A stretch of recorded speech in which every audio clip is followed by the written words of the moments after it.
let's kick off with some introductions. And first, introducing himself is going to be Vincent. Yes. Awesome. It's so great to meet all of you here. And so my name is Vincent Brathwaite. I'm a design executive that simplifies complex human experiences. And I started in product design as an intern in 1997. Yes, in Miami, Florida. And as I mentioned, I'm currently based in Hawaii, and I'm also an adjunct professor at Art Center, where I'm teaching a course called Inclusive Design Collaboration. So this is right in my wheelhouse. I'm aiming for some, confetti. There you go. Yes, this is definitely in your wheelhouse. You're doing good work, Vincent. Thank you for doing that too. It's where it starts. All right, thank you. And Andrew, would you mind introducing yourself, please? I wouldn't mind at all. So I'm Andrew Miller. I'm the program director for the Aquent Gymnasium, which is Aquent's free online education, design and development for digital creatives. And Vincent, like you, I also started doing design stuff in the same vintage, 1998, I think. Yeah. And I'm also actually on the faculty for the Architecture's Free Foundation, which democratizes architecture education and access to architectural services around the world. Awesome. I love it. Thank you. I think we've got the right people here together. So I am Susie Hall. I've actually been here at Aquent since 1999. So, you know, all of your many things you've done, I've done lots of things right here at Aquent. I'm our president of community and customer engagement here, and I lead our InsideOut design leader community. So I basically host roundtables for senior design leaders of in-house teams at high-profile brands. We get to talk a lot about inclusive design. And that's what we're going to be talking about here today. I'm very excited to get us kicked off. And remember, earlier we said we would love for you to weigh in, and this is going to be interactive. So first question, Eric, if you could put it on the screen, what comes to mind when you hear the term inclusive design? You can just throw a word into the chat, please. We would love to hear from you in the audience. What comes to mind when you hear inclusive design? Don't worry, we're going to weigh in too, but we would love your thoughts. Yeah. I think this is the perfect example of what happens when there's inclusive design, the lag between LinkedIn and Houston. There's lag between LinkedIn. Thank you, Jim. Accessibility. There we go. Thank you, Carolina. That's awesome. Something that benefits all. Ooh, love those. I like that. Very cool. Yep. I'm totally going to use some of these when you ask the same question. Right. Yeah, you know you're coming next. No stealing. Cross-functional teamers. Look at that. I love it. Yay. You've come to the right place. You have definitely come to the right place. Thank you for all that. Design that purposefully considers a variety of kinds of users rather than the average. Nice. Intentionally remember. Oh, and there's the whole talk right there. Boom. Right. I don't think they need us.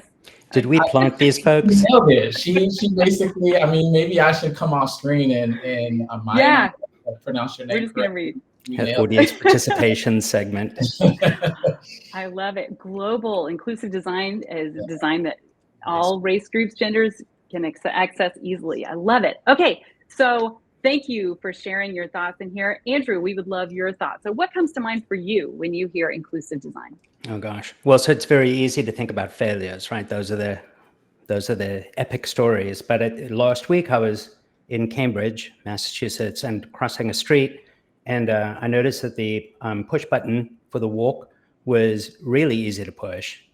And when it announced that I could cross, it didn't just beep. It mentioned which direction I could cross. So crossing this street in that direction as opposed to just the beeping. And I was like, I guess, like I hadn't really paid much attention to that. The edge of the sidewalk, the ramp itself, had rubber textured things. Now I know you've all seen these and you probably haven't given it much thought. You get on a subway and there's that yellow rubberized surface, but that's a specific design so that you know that you're about to reach an edge. It's just genius. Anyway, it all came together, and then when it said which way I could cross, it was really cool too. That is what a great example too. I thought that those little speed bump things were when you put your kid in the shopping cart and you push really fast to go. No, it's not for that. It's a This is secondary a better use. use case. This is a better use case.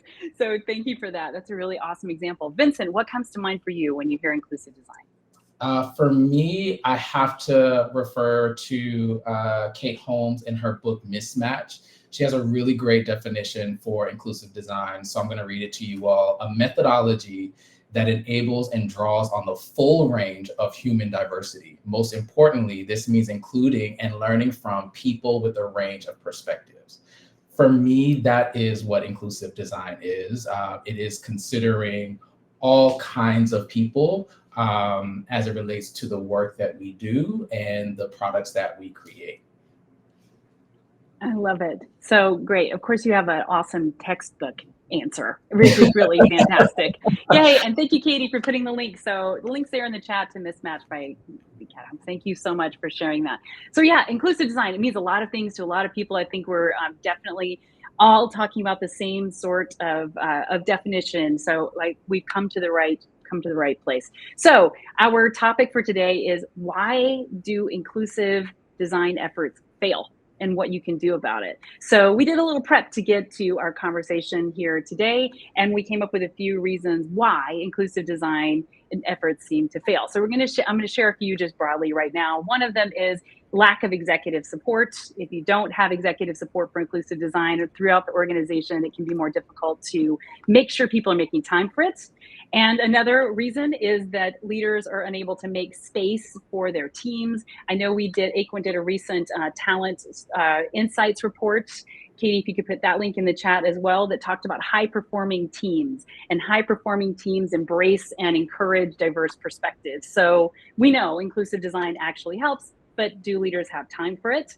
And then the third thing that we talked about was everything is moving so quickly. There are just so many things to get done and very short timelines to do so. It's hard to work it in. So those being some big reasons why it fails. Another big reason that we thought of, and this one we're going to dig into, is where inclusive design fits in the process itself. So this is a question back again to you in the audience. Eric, if you could throw that question up here, please. Where should inclusive design fit in the design process? The beginning, the middle, the end, maybe you have a specific stage in mind, but where do you think, this is a question for the audience, that inclusive design should fit in the design process? I feel like we should have Jeopardy music or something. I was thinking. So looking forward to seeing what people put and how they think about this. When maybe the answer will be everywhere. Mhm. Oh, there we go. Lee, I love it. Throughout everywhere. There you go, Molly. There it is. All of the above. Molly, you and I have a mind meld. The very beginning, the middle, and the end. I love that. Every step. Yes, beginning, the end. Our people. Right. Exactly. It should be a part of the whole process, right up front, all the phases. I love that. That's fantastic. So they're still coming in. They're still coming, beginning stages of everything. I love it. So Vincent, I know you teach this. You are working on this and spreading good word about this. Tell me, where do you think that inclusive design should fit in the design process? Yeah, I agree with a lot of what has been shared. It definitely should be a part of all parts of the process.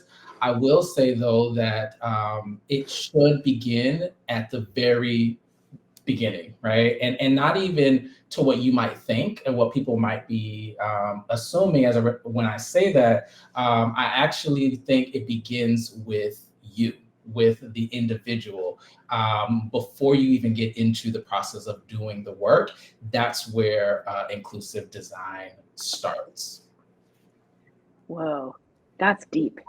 That is very true. Because when we think about the process itself, you're stepping into the process, but you bring everything with you, right? I love that. Yeah, absolutely. And I think that, I know we're going to get more into this when we talk about self-awareness, but absolutely, that is where it begins. And And so for us to be able to be effective in this work, we have to be able to recognize where we stand and where we fit in the process of doing this work. That's fantastic. So yours is even before the beginning. Andrew? Before the beginning. Yeah, so I think a lot of the courses that we produced focus on implementation stuff, right? So like, where does this begin? And actually what I'm talking about is its manifestation as digital accessibility, not even inclusive design as a larger concept.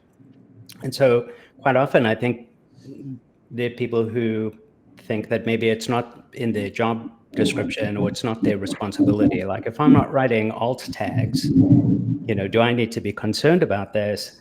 And it's, who's responsible for it is everybody on the team is responsible. So where does it fit? Absolutely throughout. And I think what Vincent is hinting at, which is it begins with you, I think there's a larger context as well.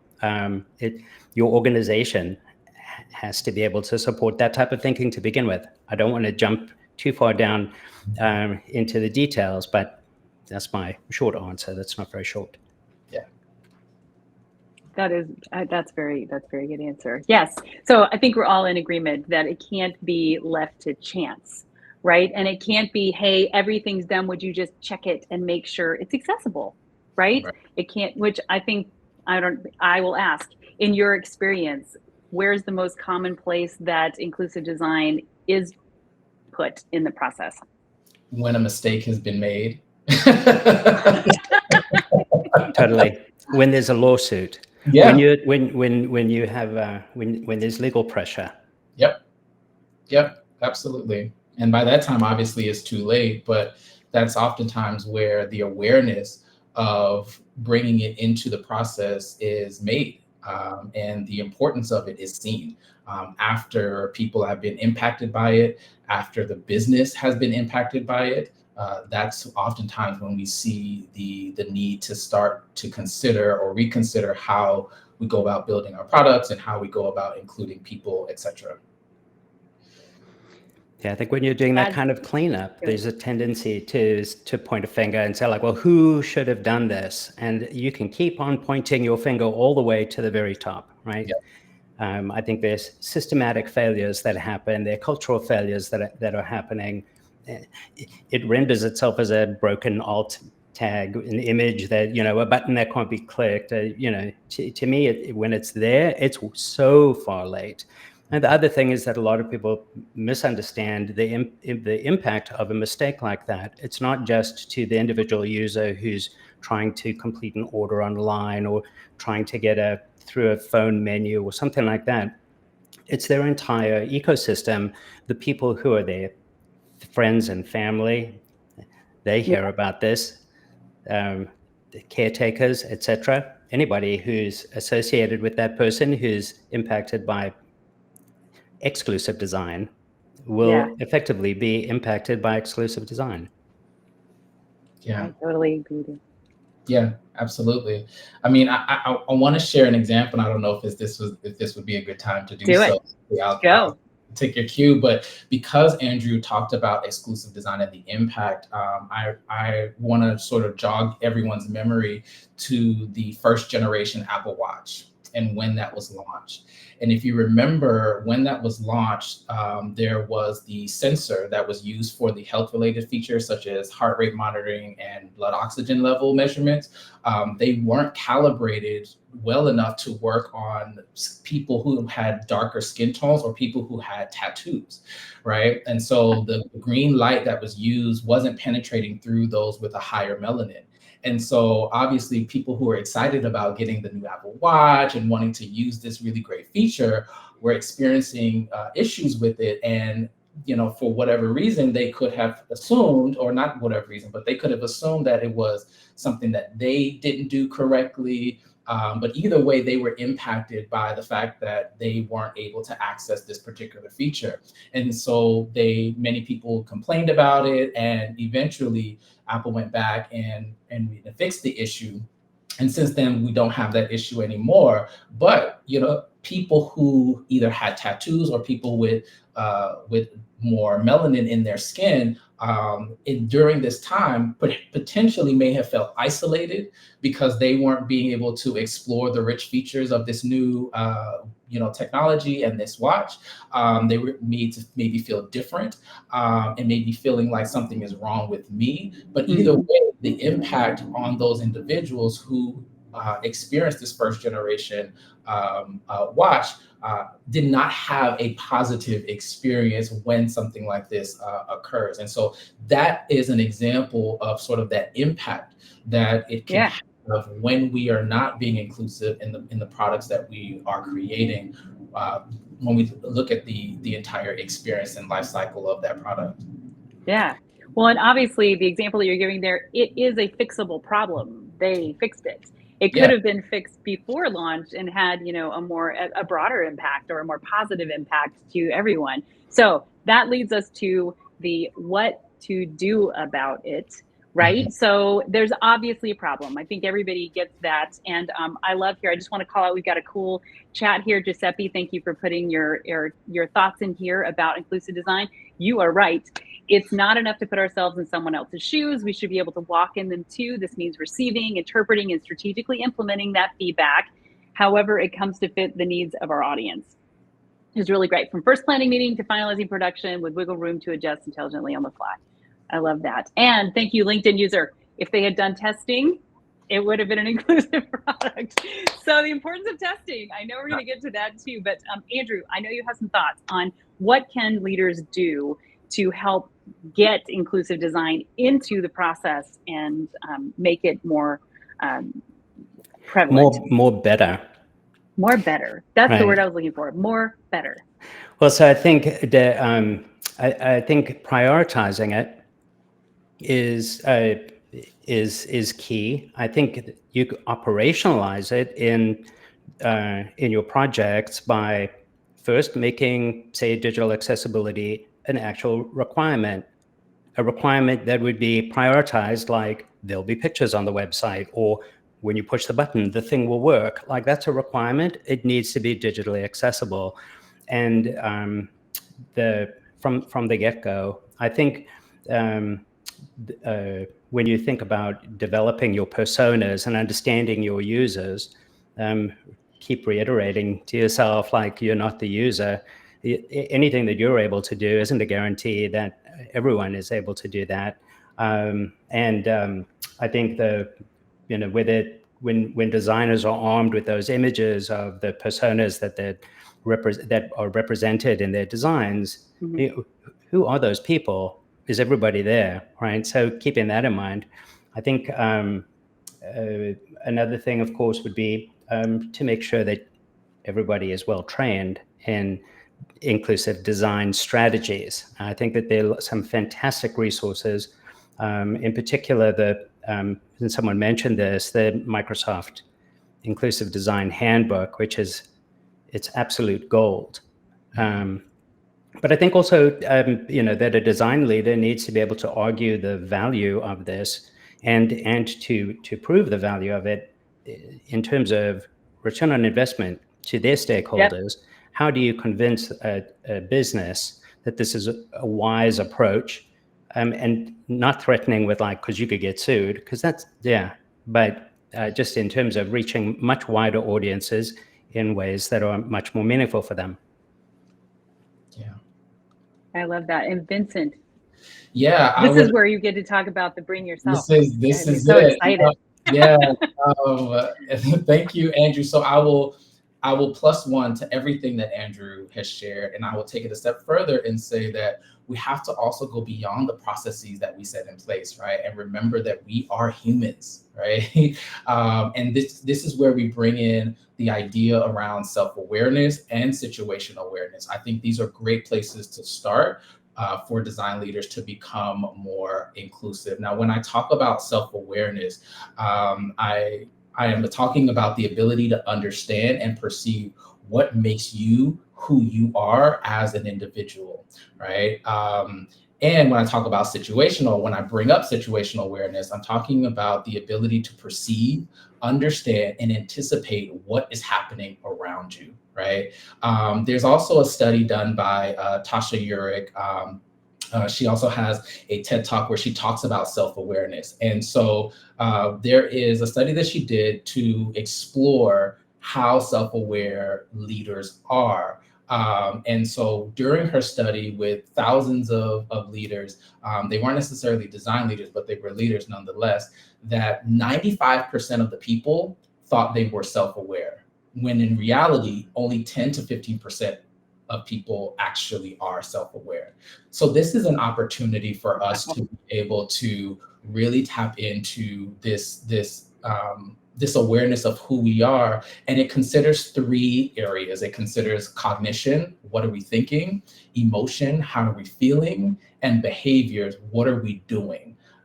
And so for me, that's one of the primary ways in which design leaders can become more inclusive, is by starting with tapping into the self-awareness and also being aware of the situation in which they are creating, the situation in where they are working, but being able to look into basically outside of themselves as well is helpful to be able to do this work and to do this work well. I love that. And we have a great comment in here, Ruki. Thank you for sharing that.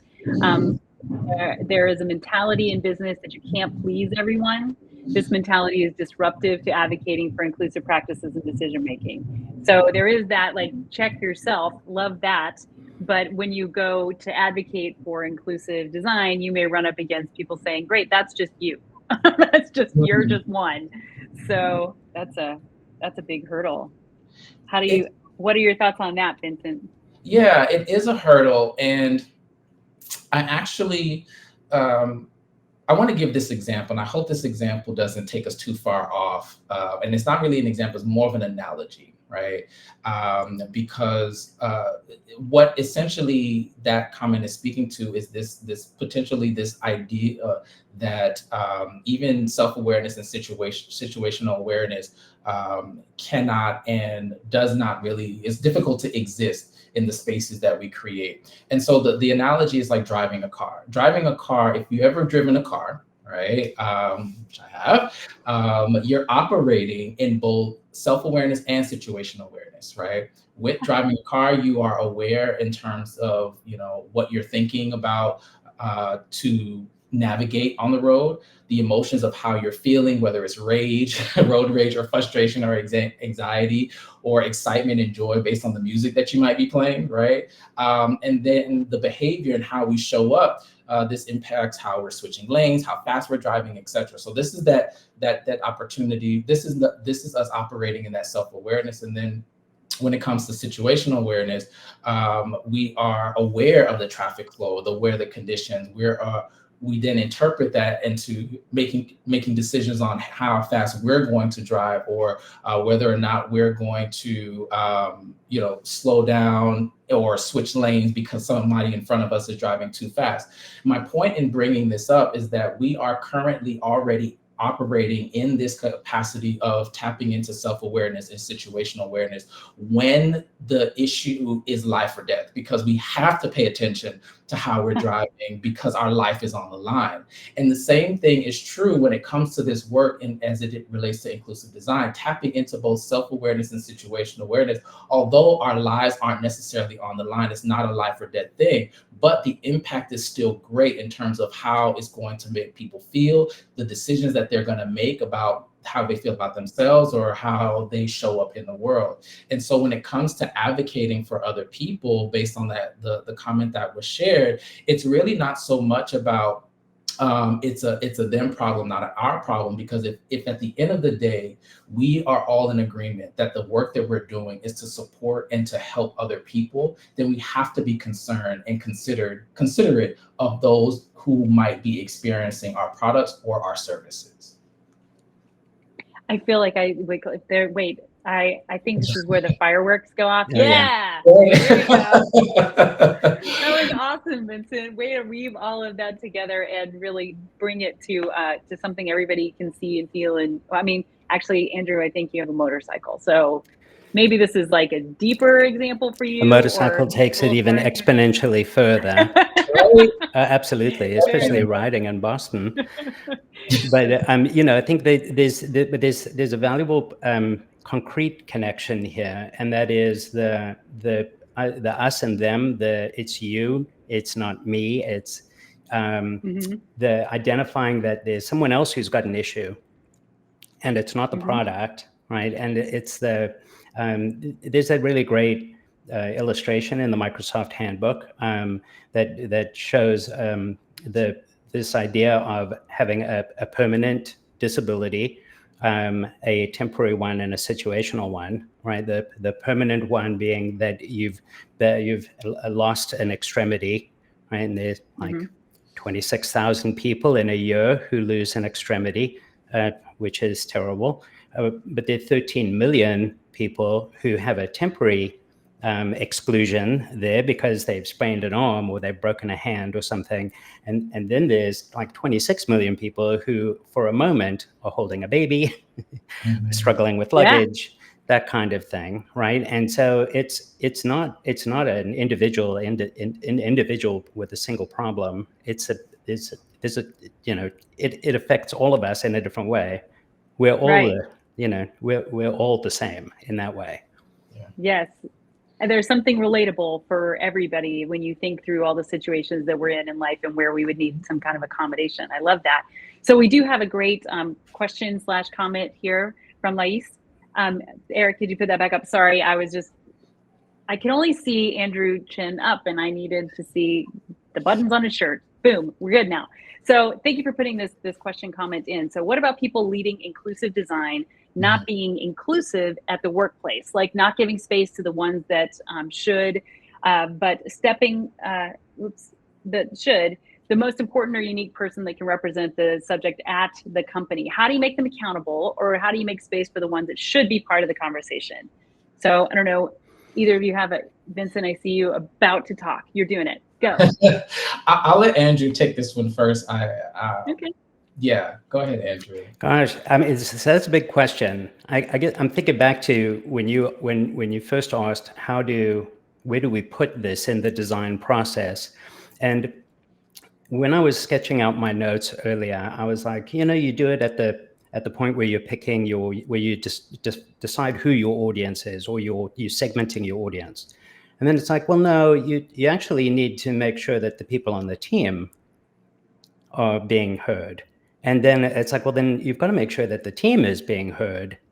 And you keep on extrapolating further out. And then it's like, well, so it has to start at the top. It has to start with the leader of your organization who says this is an important feature of our vision. This is how we view the humans who work with us. And this is how we view the humans that we're supporting by providing services and products and so forth. Yeah, I love this question. Thank you for putting this in here. And so I'm going to start by saying, first, when it comes to a leader who is not creating space and you're recognizing that, the thinking shouldn't necessarily be how to make them start to do that. Because the reality is we can't really make anybody do anything. We all have our own individuality as it relates to decision making and self-will. So instead of trying to make them do something, what you can do is you can have a conversation with them and say, here's what I'm recognizing in how you're showing up. I see that you are probably excluding, X number of people or you're not. I saw that John had a question and you didn't give him the opportunity to ask that question. And I'm curious as to know, are you aware of that?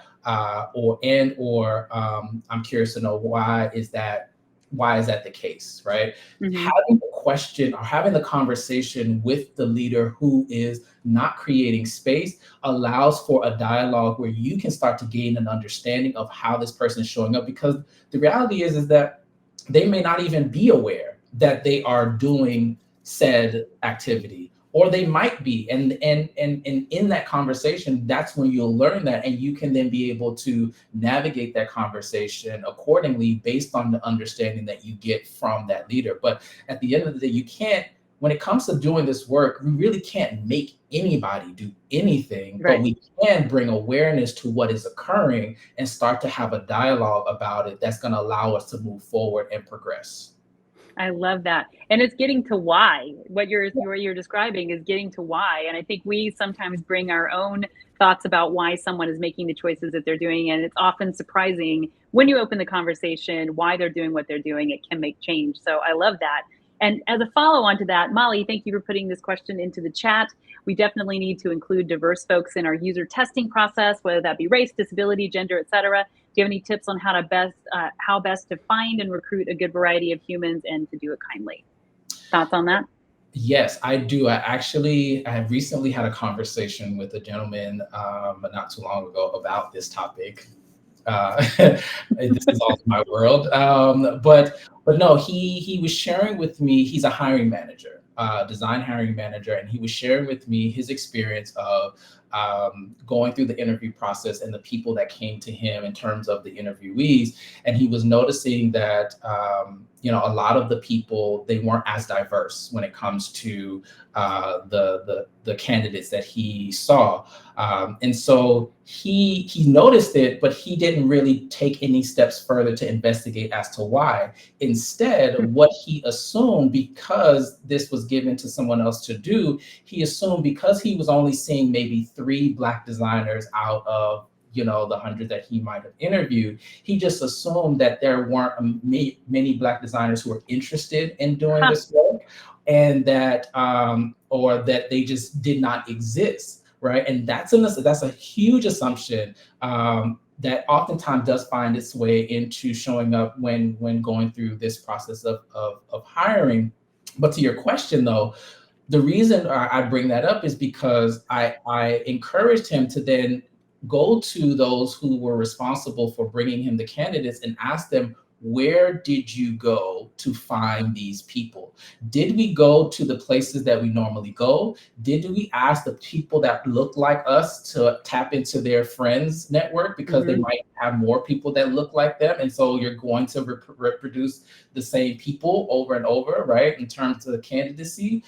Or do we start to ask the questions and go into areas that we have not gone into before? Have you looked into, say, HBCUs when it comes to, junior design talent? Have you gone and tapped into other organizations that are representing different minority groups or diverse talent? But if you're not doing that, then you are going to be left with the assumption that when you use the sort of methodologies per usual, that you're going to receive the same kind of people, and then you'll be left with the same assumption. I guess neurodiverse folks aren't interested in doing this work because I haven't seen any of them, right? And so to answer the question, you really have to start to explore where are the places that we are looking for these people, and if we are looking in a place that is producing a very particular kind of folks, then we probably have to expand our options and our range in where we're looking.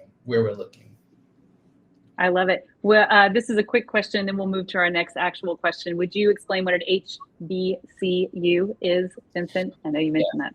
Yes, thank you. My apologies for using the acronym and assuming everyone knew that. Historically Black College and University. Yes, and that's searchable to find those types of institutions, and definitely a great thought for anyone looking to diversify, whether it is whether you're hiring, to Vincent's great example, or whether you are looking to expand your user testing group. Back to the question we were talking about before. Thank you, Molly, for sharing that. Andrew, I don't know if you have any questions, any additional responses to that, or if we can move to this next one. Just one quick point, and that is that if you want some technical steps as to what to do, if you so there are organizations that support different groups who will provide users to you for user research. For example, in the Boston area, there's the Perkins School for the Blind. They have basically a consulting business that they've spun up, where if you want to test your product with vision impaired and blind users, they will, you can pay them and they will supply people who are going to be great end users for you to test. And just like Vincent was saying, go to the places where those people are, because they will be happy to be included in your research. I think it also helps to employ a lot of people who are from a wide range of groups and abilities and so forth, because you've got instant access then to their networks. Love that. Yes, the power of the network. That is great. Two great answers to that. Thank you so much. All right, our next question. Please extend your thoughts on how can inclusivity extend beyond regions that prioritize it, encompassing a broader understanding of inclusivity tailored to different geographical locations. So how do we take this and apply it across a variety of locations, geographical locations? I'll toss it to you, Andrew. Good question. Yeah, Andrew, solve this one. It's the globe. Piece of cake. Long distance phone calls. Use long distance phone calls. So I think that I'll take a step back. There's something that Vincent has said a few times, and I don't know if everybody is really getting it, right? But I think it's about the language. It's about the conversation. It's about confronting our own unconscious biases to begin with, but it's about making it the conversation so that it's not weird when someone says, are we thinking about the entire audience? Or do we have everybody that we need? Right? And it's like, it has to be part of the normal conversation so that it's not awkward when we ask it ourselves, like, oh, that's weird, that came out of me. Or that when you ask the question in a room, that people are like, what's wrong with you, man? Right? So like, it has to become part of the thinking. It becomes part of the language. It becomes normal, because that is normal. What we've been doing up until now is rather abnormal. I agree with that. And when we were prepping, Vincent, I know you said something really cool, which was asking yourself, who's missing? Like really, if you're proactively looking for who's not being considered, that might be among your audience. I don't know if you want to expand on that, but I thought that was a very clever, easy, simple question people can put into the process simply.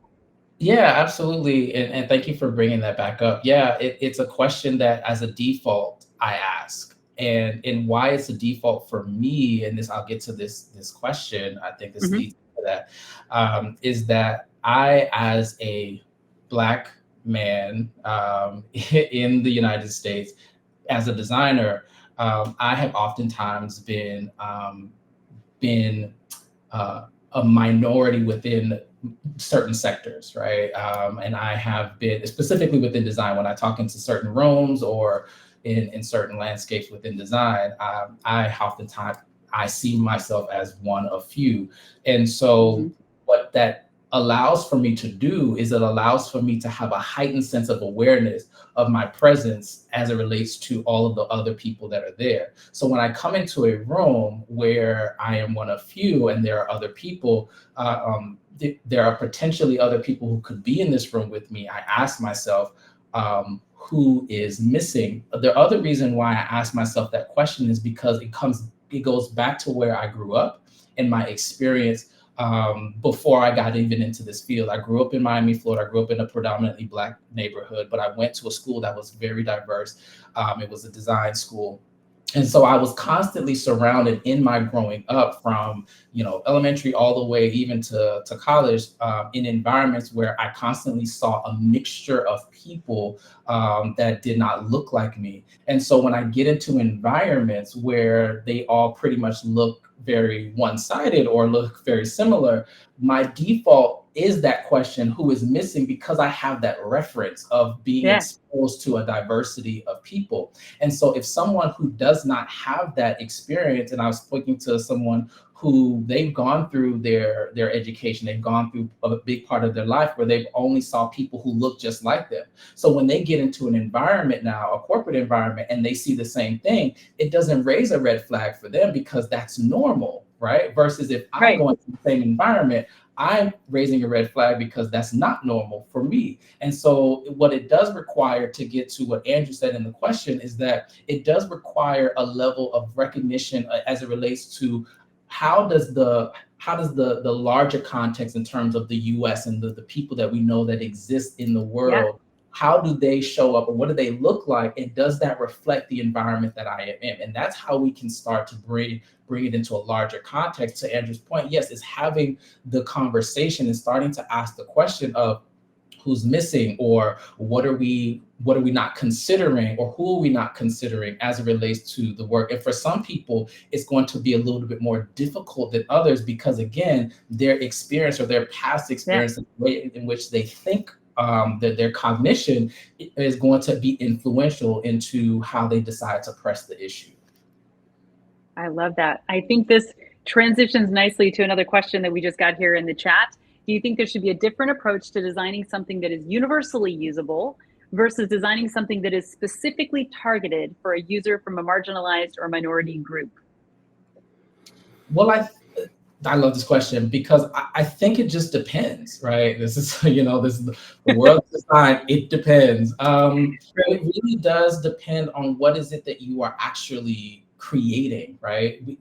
What we cannot do, and as it relates to doing this work specifically around inclusivity within design, is that we can't paint this really broad spectrum that all things are going to work for all people, right? Because that's not necessarily the case. But it is being able to recognize that there are people that might be excluded, and we may need to recognize who those people are early in advance, so that we can make sure that we are accommodating for them. Because to the example that we brought up earlier, that Andrew brought up about the different using the stoplight and even the curb, that was done for a particular group of people, but it benefits majority of us as well. So the reality is that when you do start to look at the specificity of what it is that you're creating and who you're creating it for, and you realize that it's a segment of people, that the chances are it's going to be impactful and it's going to benefit a larger group anyway.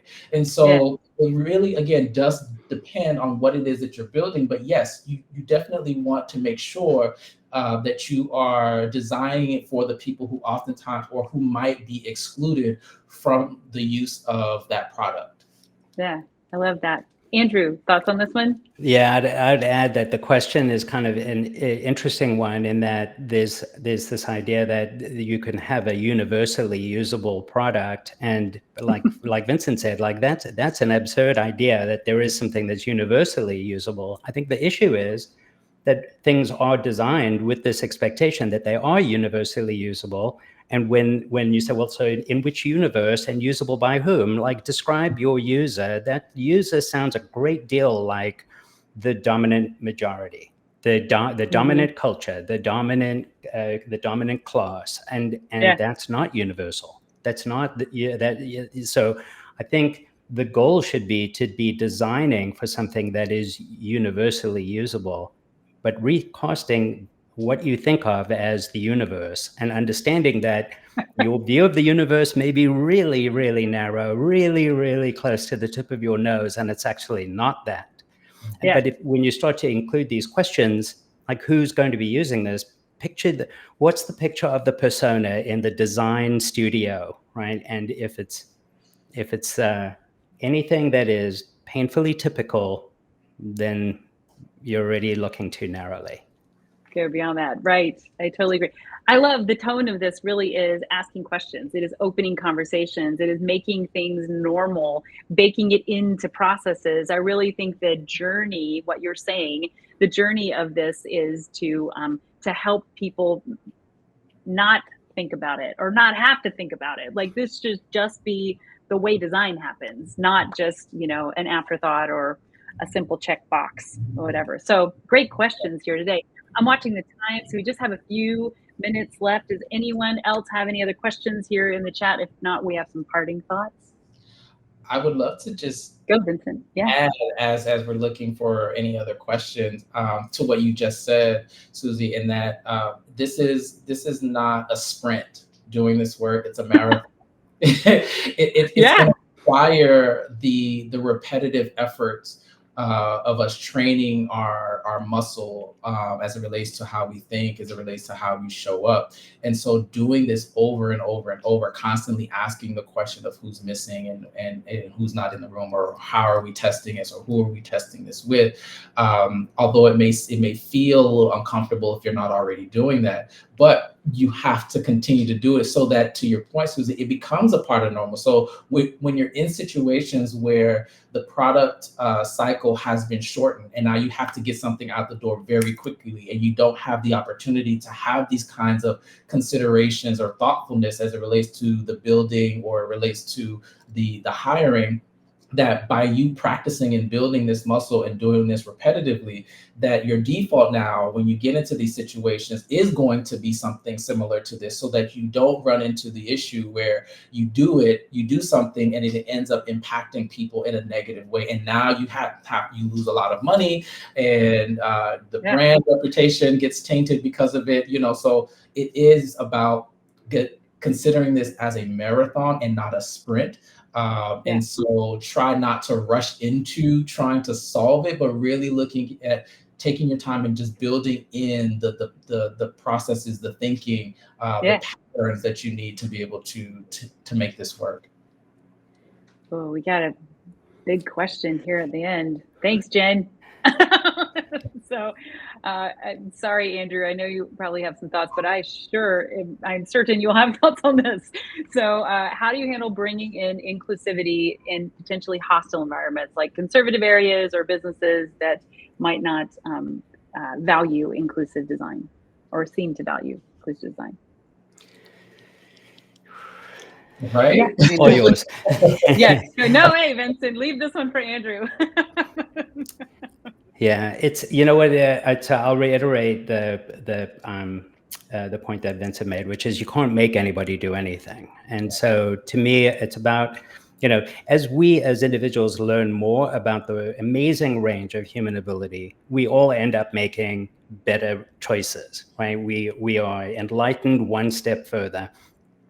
There's no point where everything, and it's like there's no point where it's like, oh yeah, this is the inclusive design, we did it, right? It is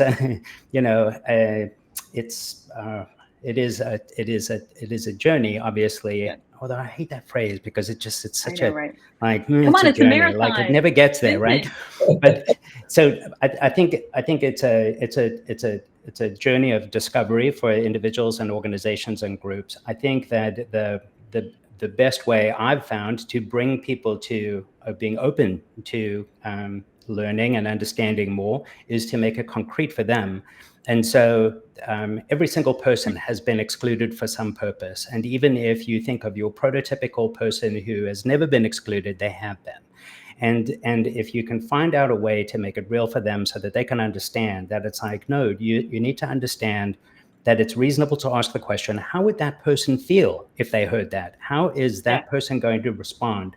What are they going through right now where they're not able to figure out how to push the right buttons on the thing?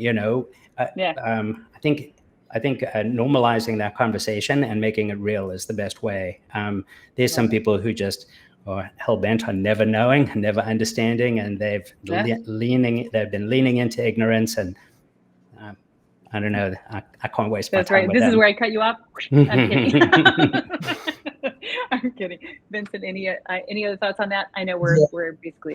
Go ahead. Yeah, I agree with what Andrew said, and I can't get over that term hostile environment, because I think that's a much larger issue at stake, because it really doesn't matter what you're trying to bring if it doesn't align with what the stakeholders may already think and feel. And so even with something like this that can be very polarizing and very tricky to navigate, that it's going to be difficult to try and onboard people into the thinking, into considerations as it relates to inclusivity. And so I think that the question becomes like, how can you first of all navigate, or what can be done to sort of bring down the temperature in the hostile environment? Because if you try to introduce this when the environment is already on level 10 in terms of hostility, then it's going to fall by the wayside, and you're just going to be sort of like in an echo chamber. But so that's my suggestion, is really to first figure out what can be done to like create an atmosphere where the conversation that Andrew's talking about can actually be had. Because if that doesn't happen first, then it's not good. It's gonna be useless to a degree.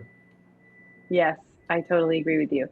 Okay, so we're pastime, pastime. I don't know. Any final parting thoughts? We've answered lots of questions today. There's some great resources in the chat, and there will be a replay of this later, so everybody can join it. Any parting thoughts? Yeah. My last thought actually comes with thank you to Bert for this comment, because that is going to be my last thought. And that is as it relates to avoiding criticism that he puts in the chat.